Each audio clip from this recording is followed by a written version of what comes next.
Hello, it's Graham Bibby on the 6th of July 2015 with a very quick and rapid global market roundup. I thought I'd make it a global market roundup because we've just passed the end of June, the halfway mark on the markets, and I thought I'd start off with Greece because that's in the news. So the first chart we have here is of the Greek stock market, which topped out in June and then was been declining almost ever since.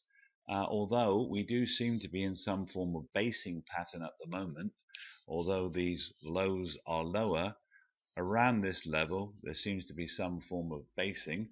This is the ETF, which is a mirror of the Greek stock market. So around the 10 level, it seems to be bottoming. So that's a look at Greece. Um, on the back of the Greece situation, what's been happening with gold? Well, some people would expect gold to go up, but it's still, in a decline. It could be basing out. This is GLD. Oh, sorry, this is not GLD. This is GLD. Sorry, this is GLD, the Spider Go Trust. You see, it could be bottoming out here, but it has been falling over the last 6 weeks. A lot of people said use this for a hedge, but I don't understand that because basically since way back in 2012 and possibly even longer than that. If we look here, 2011, that top, gold's been in a decline. It had a huge run from 2005. It could be basing where it is now. But if we're going to use it for a hedge, I only want to use it when that trend is up. So that's the gold and its reaction to what's going on in Greece. And now we go on to the US stock market. And the US stock market, this is the S&P 500, is currently in slightly negative territory for the year, which is not good. And that's why I'm really pleased about the Insiders Club, because we've performed and the market hasn't.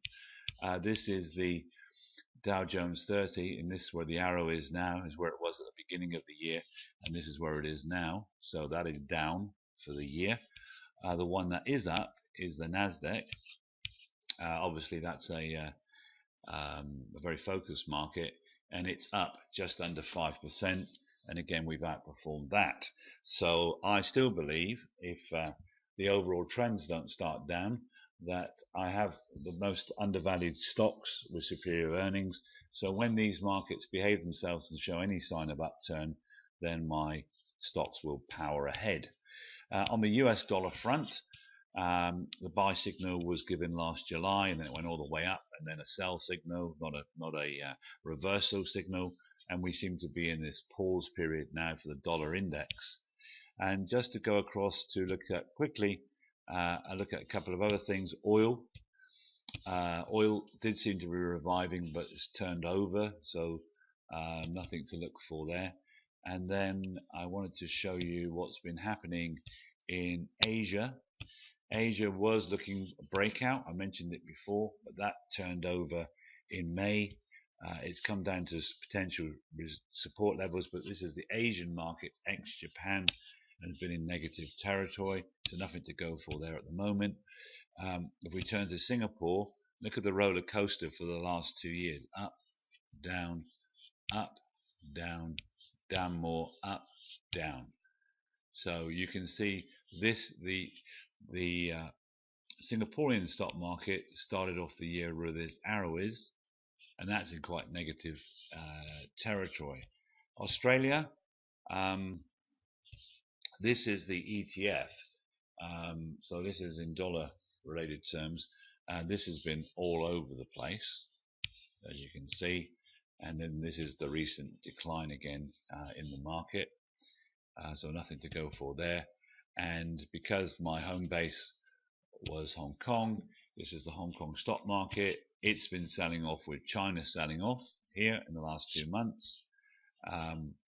Very, very quickly, this is Australia All Ordinaries Index, and you can see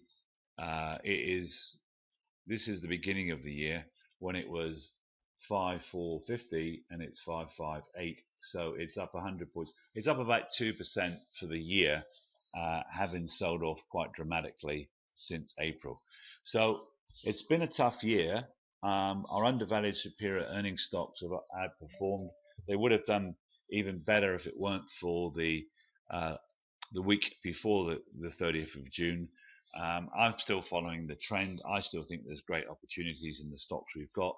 I've added some more stocks to my list, which I'll be telling you about later this week. So from Graham Bibby on the 6th of July at roughly 5 minutes.